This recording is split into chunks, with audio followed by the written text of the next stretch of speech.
Assalamualaikum warahmatullahi wabarakatuh. Kami dari kelompok 5 akan mempresentasikan tentang kalimat, paragraf, dan wacana. Namun sebelum itu kami akan memperkenalkan diri kami terlebih dahulu. Perkenalkan, nama saya Mahasin Nazi Imdad dengan nomor induk mahasiswa 63014200001 dari Fakultas Ilmu Keolahragaan dengan program studi Pendidikan Kepelatihan Olahraga. Perkenalkan, nama saya Izadi Khairina Umami dengan NIM 33124200023 Fakultas Ilmu Sosial Program Studi Ilmu Politik. Halo, perkenalkan nama saya Alvina Steni S, NIM 62114200086, Prodi Ilmu Keolahragaan, Fakultas Ilmu Keolahragaan. Perkenalkan, nama saya Nurul Hanifah dengan NIM 360142009 Fakultas Ilmu Sosial, Prodi Pendidikan Ilmu Pengetahuan Sosial. Perkenalkan, nama saya Syifana Nidana NIM 61014200101 dari Fakultas Ilmu Keolahragaan, Prodi PJKR. Perkenalkan, nama saya Ahmad Deni Fahmi NIM 33124200024 dari Fakultas Ilmu Sosial, Prodi Ilmu Politik. Di sini saya akan menjelaskan materi tentang kalimat. Pengertian kalimat. Kalimat adalah satuan bahasa yang berisi pemikiran yang lengkap. Dalam sebuah kalimat, setidaknya mengandung subjek dan predikat. Kalimat dalam bentuk lisan diucapkan dengan suara naik, turun, nyaring, dan lembut, diinterupsi dengan jeda, dan diakhiri dengan intonasi akhir.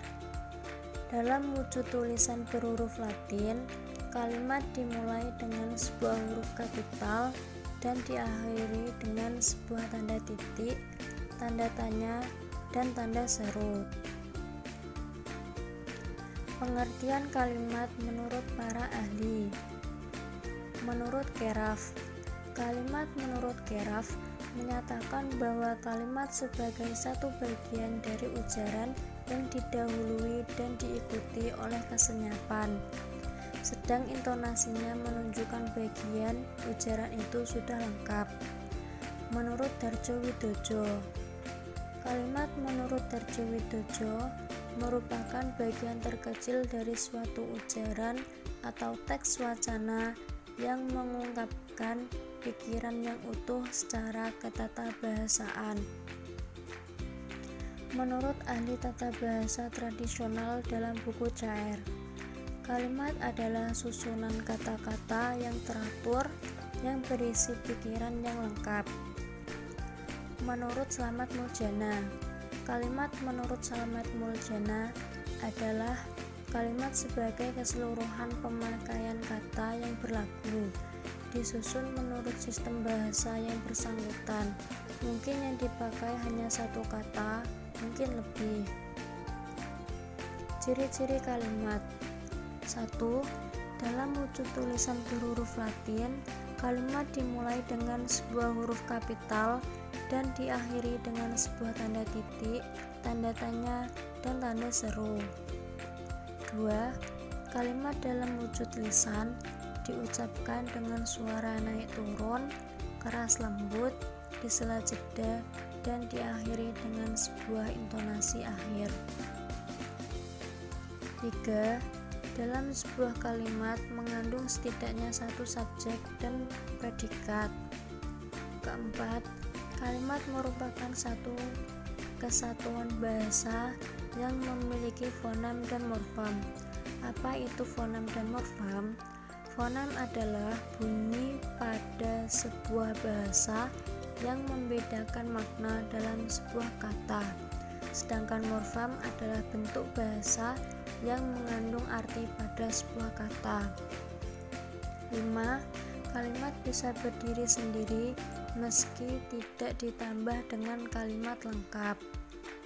6. Adanya huruf kapital dan tanda baca dalam sebuah kalimat serta memiliki pola intonasi akhir. Jenis-jenis kalimat. Jenis-jenis kalimat dibedakan dalam beberapa bentuk. Yang pertama, berdasarkan pengucapan. Kalimat berdasarkan pengucapan terbagi atas dua, yaitu kalimat langsung dan kalimat tidak langsung.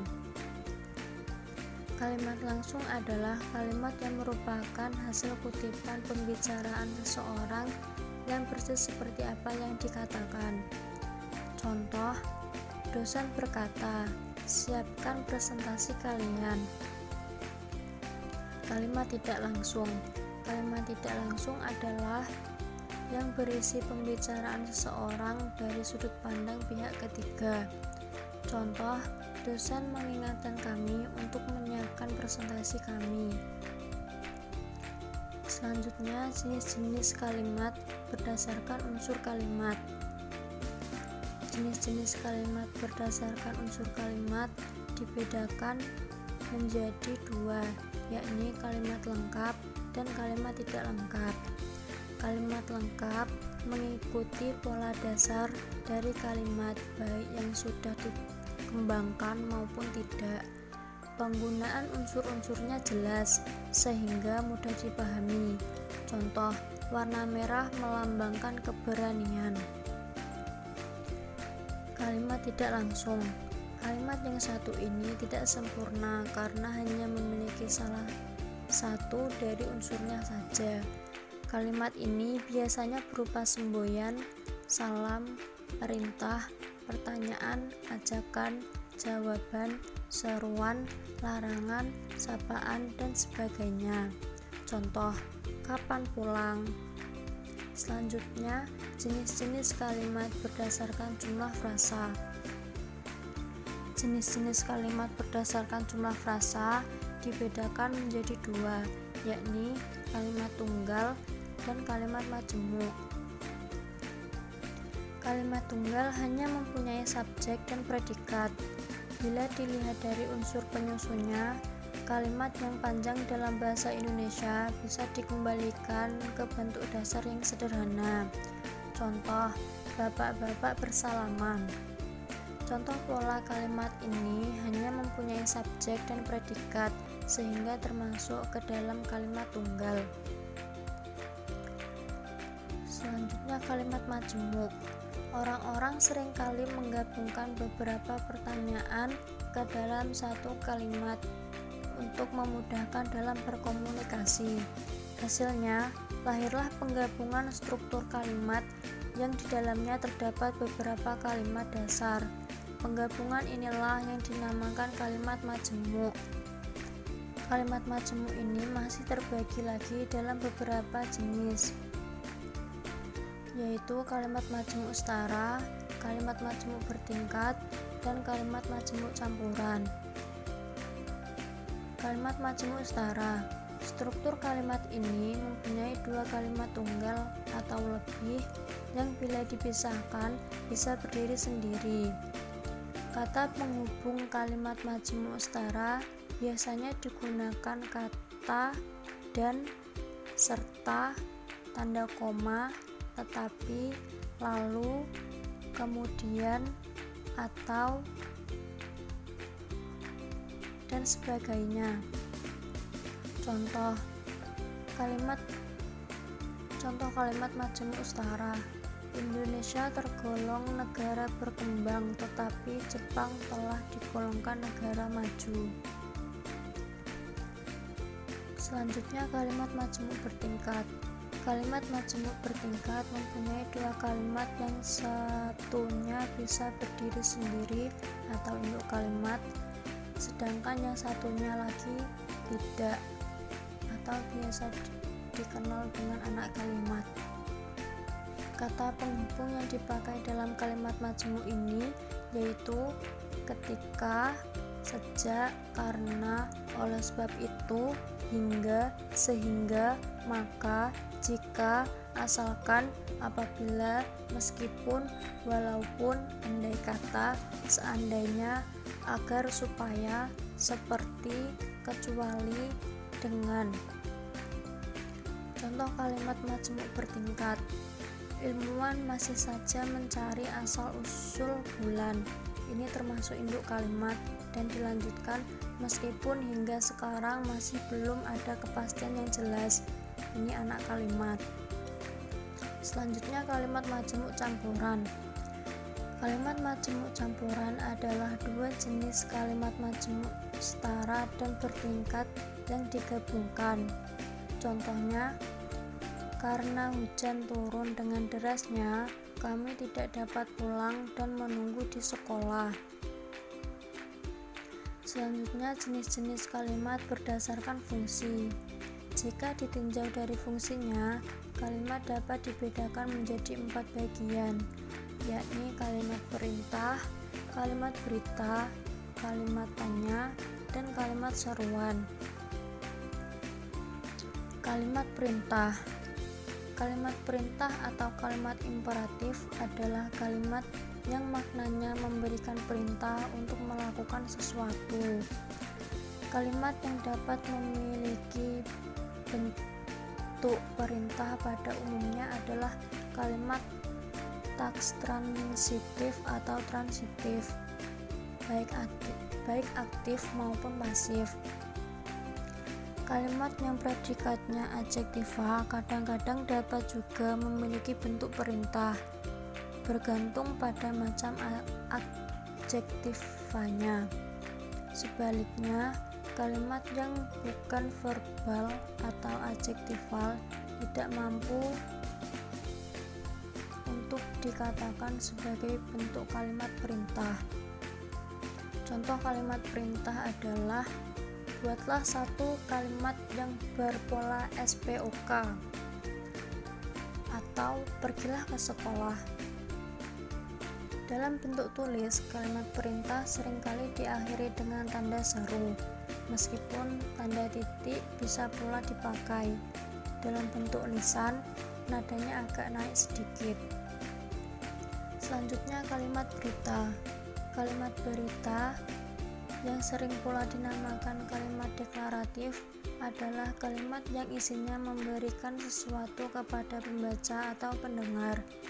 Jika suatu saat kita mengetahui ada kecelakaan lalu lintas dan kemudian menyampaikan peristiwa itu kepada orang lain, maka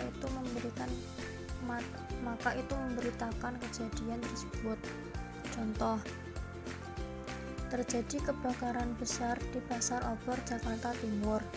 Kalimat berita dapat berupa bentuk apa saja, asalkan isinya merupakan pemberitaan.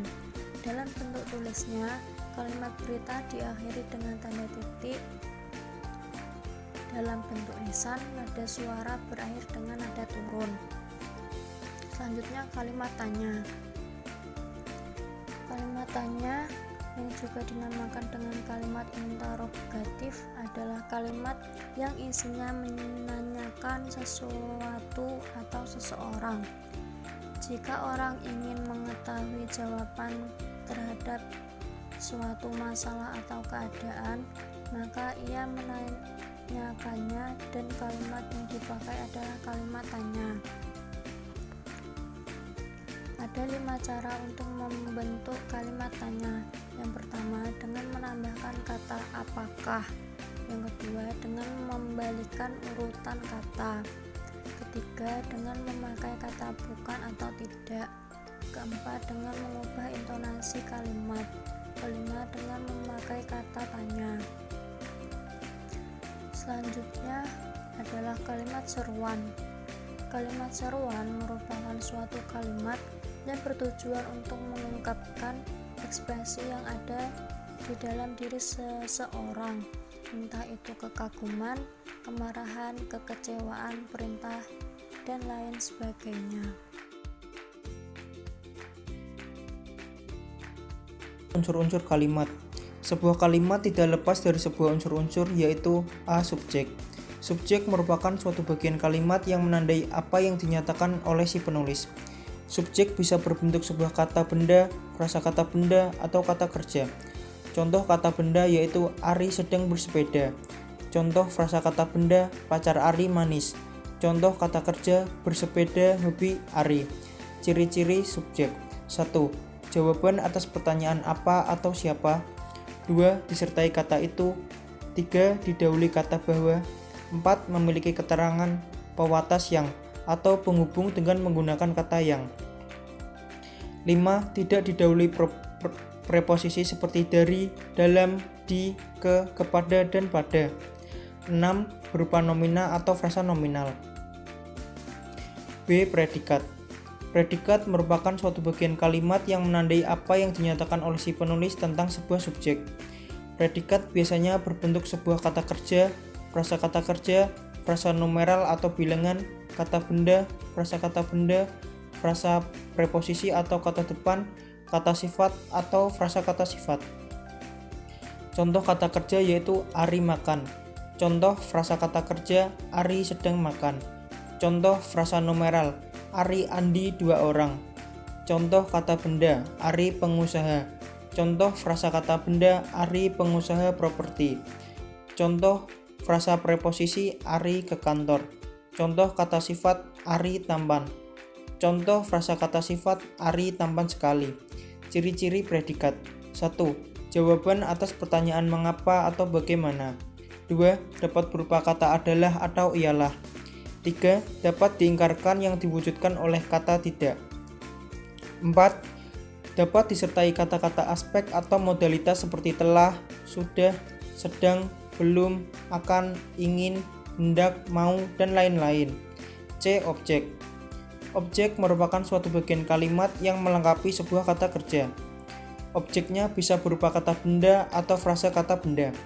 Bagian kalimat ini terletak setelah predikat bertuliskan kata kerja aktif transitif seperti kan, i, me. Contoh kata benda, Denny menyayangi Soraya. Contoh frasa kata benda, Denny memasukkan bukunya dalam tas. Contoh frasa kata benda, Denny memerankan sang pangeran. Ciri-ciri objek. 1. Langsung di belakang predikat. 2. Dapat menjadikan subjek kalimat pasif. 3. Tidak didahului preposisi. 4. Didahului kata bahwa. D. Pelengkap. Pelengkap atau komplement yang sering disamakan dengan objek. Padahal pelengkap adalah beda dengan suatu objek karena tidak bisa menjadi subjek jika kalimat dipasifkan. Pelengkap mengikuti suatu predikat yang berimbuhan ber, ter, ber-an, berkan, dan kata-kata khusus seperti merupakan, berdasarkan, dan menjadi. Contoh, Budi bertubuh kekar. Budi bercucuran keringat. Kamar Budi berhiaskan lampu warna-warni. Budi adalah warga negara Korea. Keputusan hakim pengadilan berdasarkan hukum. Budi menjadi manajer. Ciri-ciri pelengkap. Di belakang predikat. Ciri-ciri ini sama dengan objek. Perbedaannya adalah objek berada tepat di belakang predikatnya, sedangkan unsur lain masih dapat disisipkan dalam pelengkap yaitu objek. E. Keterangan. Keterangan merupakan suatu bagian kalimat yang mempunyai fungsi untuk meluaskan atau membatasi makna subjek atau predikat. Contoh, Doni tinggal di Jakarta. Setiap hari Sabtu, Doni berwisata kuliner. Ciri-ciri. 1. Memberi penjelasan untuk kata lain. 2. Dapat digunakan pada semua jenis kalimat. 3. Terletak di awal dan di akhir kalimat. 6. Struktur kalimat. Semua kalimat yang kita gunakan berasal dari beberapa struktur atau pola kalimat dasar. Sesuai dengan kebutuhan kita masing-masing, kalimat dasar tersebut dapat dikembangkan berdasarkan kaidah yang berlaku. Pola kalimat dasar dalam bahasa Indonesia adalah sebagai berikut. 1. Kalimat dasar berpola SP. Kalimat dasar semacam ini hanya memiliki unsur subjek dan predikat. Predikatnya bisa berupa kata kerja, kata benda, kata sifat, atau angka. Contoh, kereta itu panjang. 2. Kalimat dasar berpola SPO. Pola kalimat ini sering digunakan dalam kehidupan sehari-hari. Unsur-unsur tersebut memiliki predikat subjek dan objek. Contoh, Amel mengendarai sepeda. 3. Kalimat dasar berpola SPPL. Contoh, Andi pergi memancing. 4. Kalimat dasar berpola SPOPL. Contoh, Andi membuang sampah sembarangan. 5. Kalimat dasar berpola SPK. Contoh, Amel menjahit tadi pagi. 6. Kalimat dasar berpola SPOK. Amel menjahit baju tadi pagi. 7. Kalimat dasar berpola SPOPLK. Kalimat dasar jenis ini memiliki unsur-unsur subjek, predikat, objek, pelengkap, dan keterangan. Subjek berupa nomina atau frasa nominal.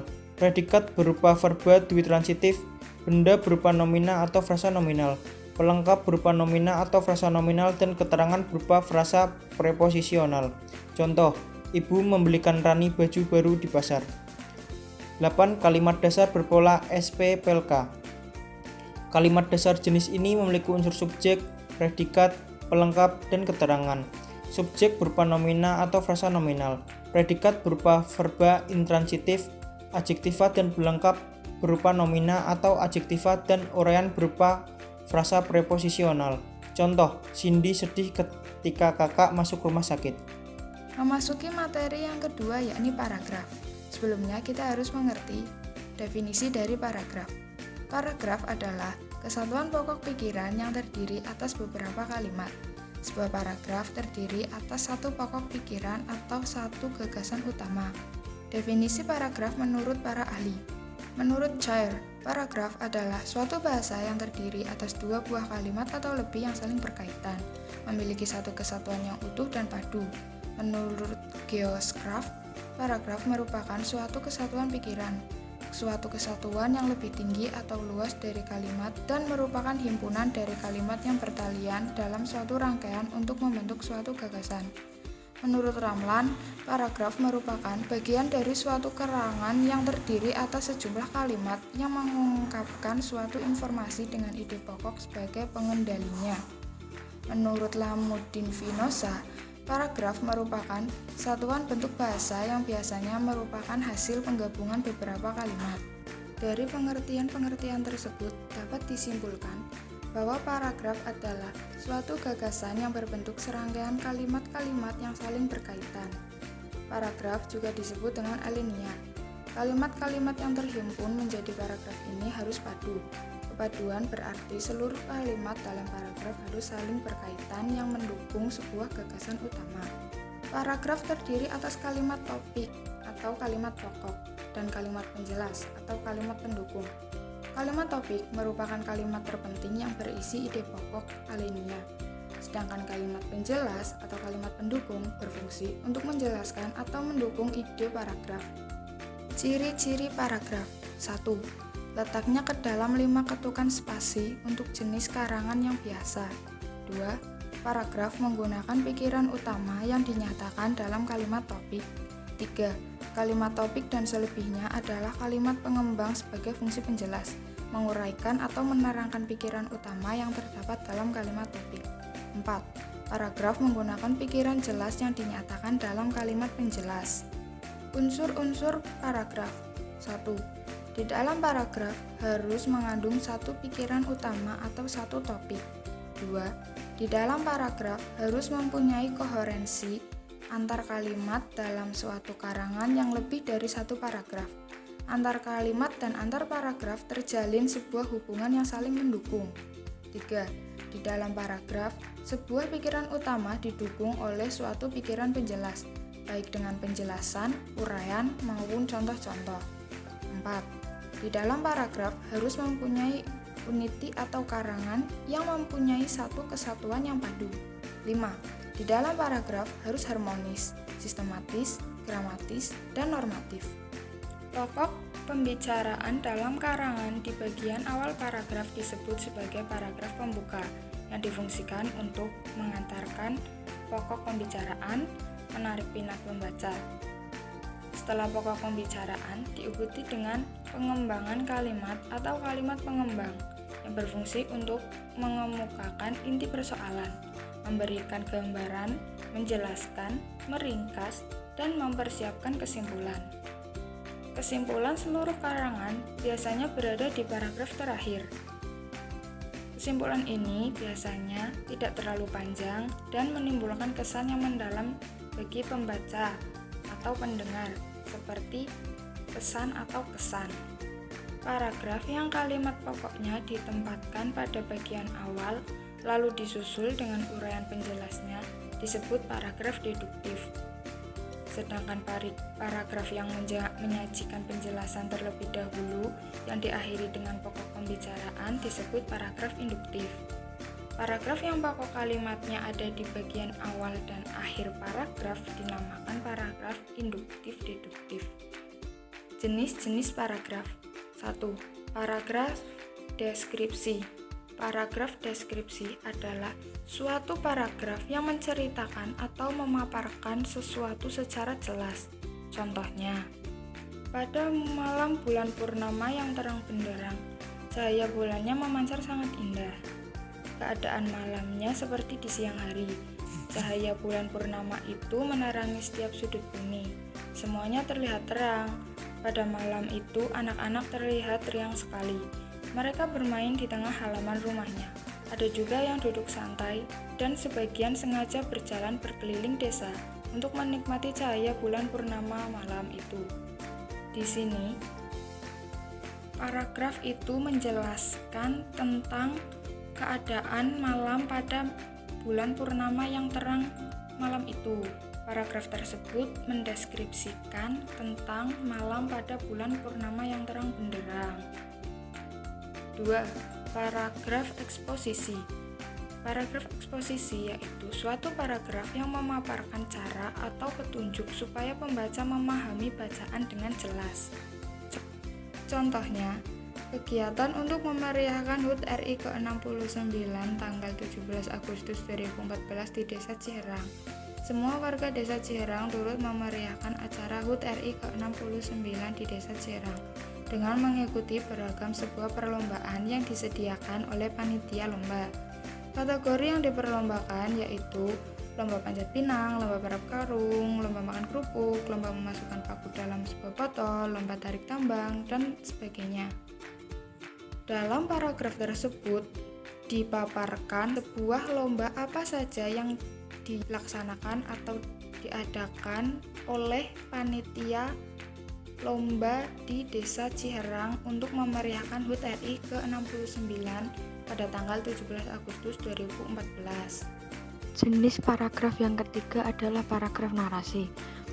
Paragraf narasi adalah suatu paragraf yang menceritakan suatu kejadian atau peristiwa yang di dalamnya terdapat subjek, pelaku, waktu kejadian berlangsung.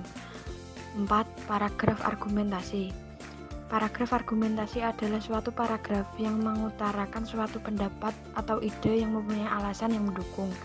Yang kelima, paragraf persuasi. Paragraf persuasi adalah suatu paragraf yang berisi ajakan yang mempunyai tujuan supaya pembaca melakukan tindakan. Syarat-syarat paragraf. Yang pertama adalah kesatuan. Suatu paragraf harus dibangun dengan satu pikiran yang jelas. Satu pikiran tersebut diuraikan ke dalam bentuk pikiran pokok dan beberapa pikiran jelas.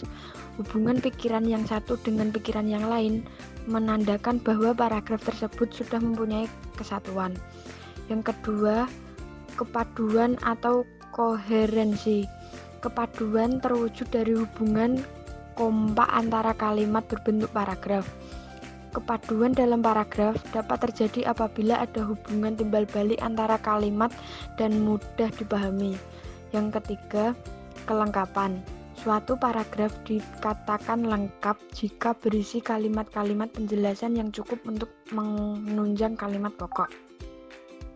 Fungsi paragraf untuk mengekspresikan gagasan dalam bentuk tulisan dengan memberikan suatu bentuk pikiran untuk dituangkan secara logis dalam suatu kesatuan.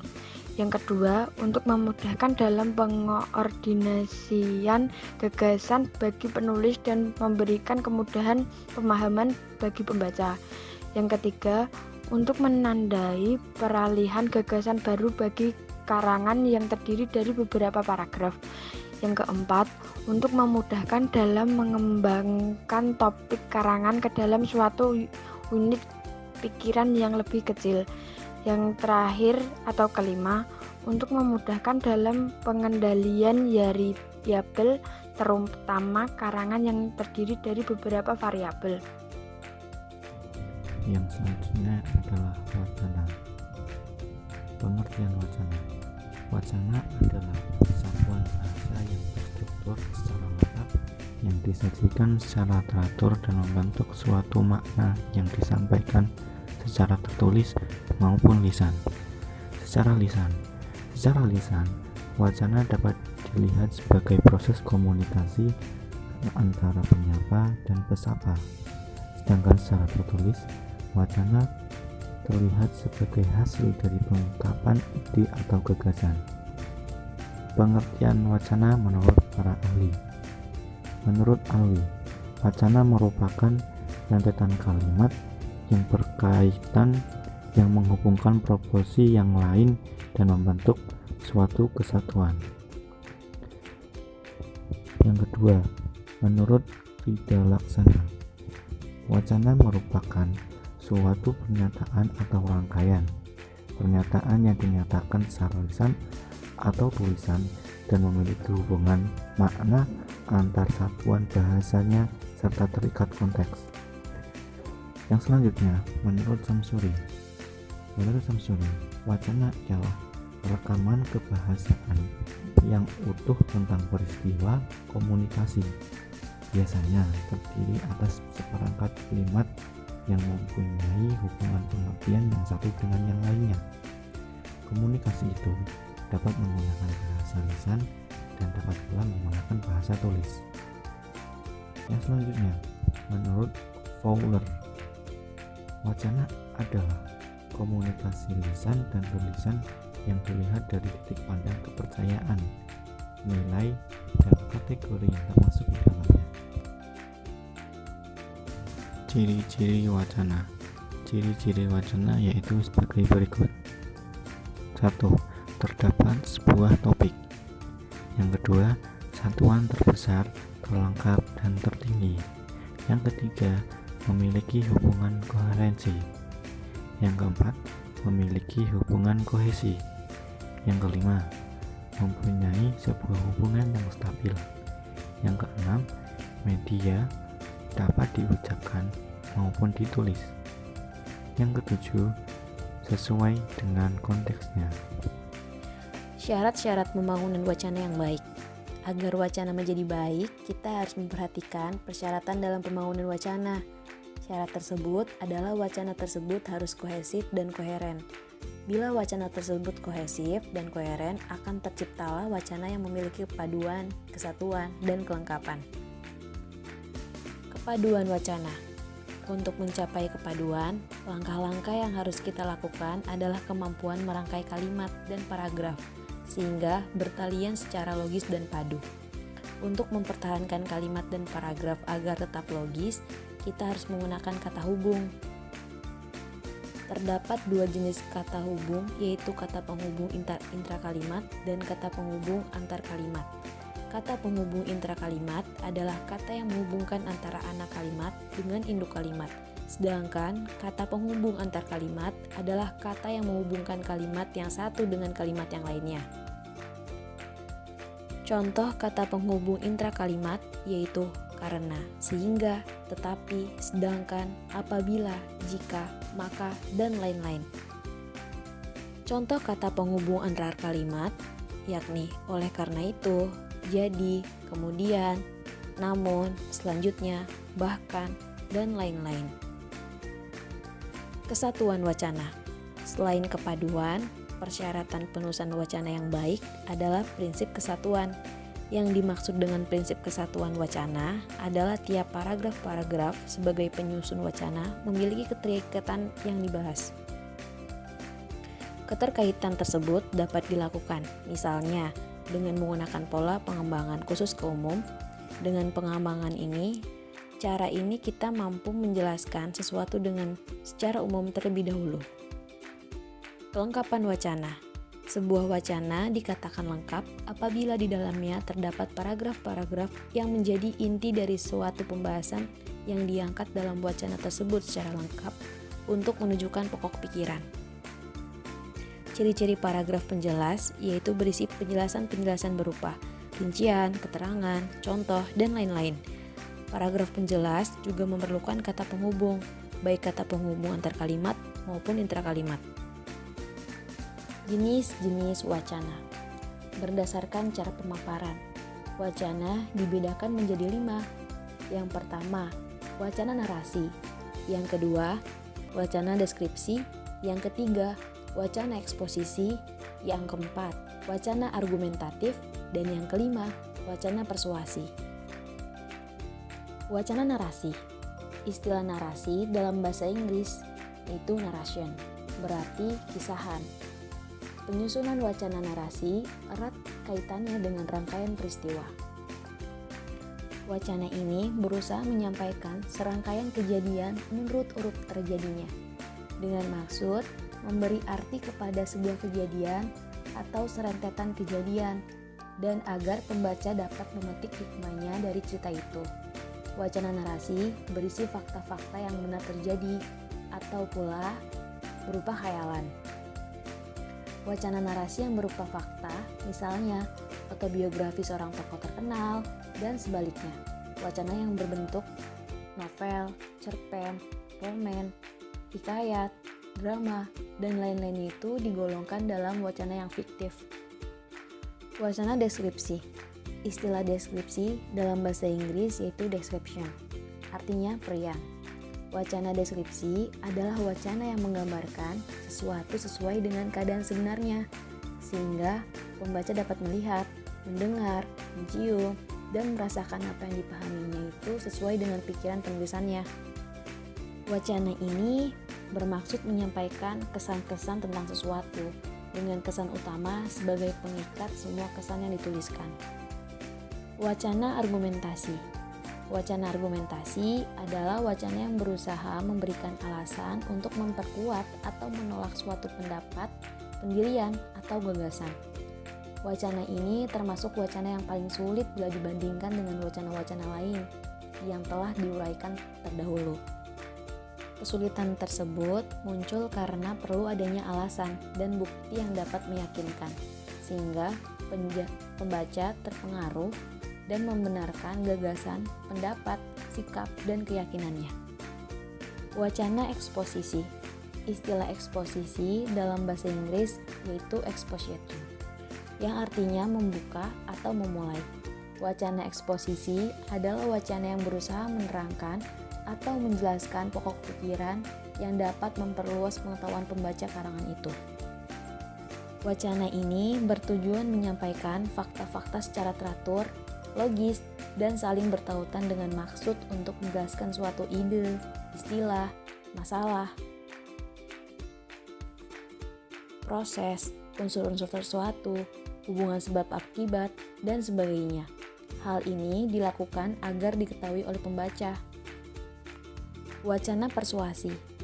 Persuasi dalam bahasa Inggris yaitu persuasion, merupakan suatu cara yang dilakukan oleh orang untuk meyakinkan orang lain agar orang tertentu mau melakukan apa yang dikehendaki penulis, baik masa sekarang ataupun masa yang akan datang. Dengan demikian, wacana persuasi adalah wacana yang disusun penulis dengan tujuan akhir agar pembaca mau melakukan sesuai dengan apa yang dikehendaki penulis dalam wacana tersebut. Berdasarkan media komunikasi. Berdasarkan media komunikasi, wacana dibedakan menjadi dua, wacana lisan dan wacana tulis. Wacana lisan. Menurut Henry Guntur Tarigan, wacana lisan adalah wacana yang disampaikan secara lisan, melalui media lisan. Sedangkan menurut Mulyana, wacana lisan adalah jenis wacana yang disampaikan secara lisan atau langsung dalam bahasa verbal. Jenis wacana ini sering disebut sebagai tuturan atau ujaran. Pada dasarnya, bahasa lahir melalui mulut atau lisan. Oleh karena itu, wacana yang paling utama, primer dan sebenarnya adalah wacana lisan. Jauh sebelum manusia mengenal huruf, bahasa telah digunakan oleh manusia. Bahasa lisan menjadi bahasa yang utama dalam hidup manusia, karena lebih dahulu dikenal dengan dan digunakan oleh manusia daripada bahasa tulis. Wacana tulis. Menurut Henry Guntur Tarigan, wacana tulis adalah wacana yang disampaikan secara tertulis melalui media tulis. Sedangkan menurut Mulyana, wacana tulis adalah jenis wacana yang disampaikan melalui tulisan. Berbagai bentuk wacana sebenarnya dapat dipresentasikan atau direalisasikan melalui tulisan. Sampai saat ini, tulisan masih merupakan media yang sangat efektif dan efisien. untuk menyampaikan berbagai gagasan, wawasan, ilmu pengetahuan, atau apapun yang dapat mewakili kreativitas manusia. Wacana dapat direalisasikan dalam bentuk kata, kalimat, paragraf, atau karangan yang utuh. Contohnya buku, novel, ensiklopedia, dan lain-lain yang membawa amanat yang lengkap dan cukup jelas berorientasi pada jenis wacana tulis. Berdasarkan pelibatnya, wacana dibedakan menjadi 3. Yang pertama, wacana monolog. Yang kedua, wacana dialog. Yang ketiga, wacana polilog. Wacana monolog. Pada wacana monolog, pendengar tidak memberikan tanggapan secara langsung atas ucapan pembicara. Contohnya, pidato dan ceramah. Wacana dialog. Apabila peserta dalam komunikasi itu ada 2 orang dan terjadi pergantian peran, itu contohnya antara 2 orang yang sedang mengadakan perbincangan. Lalu wacana polilog. Apabila peserta dalam komunikasi lebih dari 2 orang dan terjadi pergantian peran. Contohnya perbincangan antara beberapa orang dan mereka memiliki peran pembicara dan pendengar.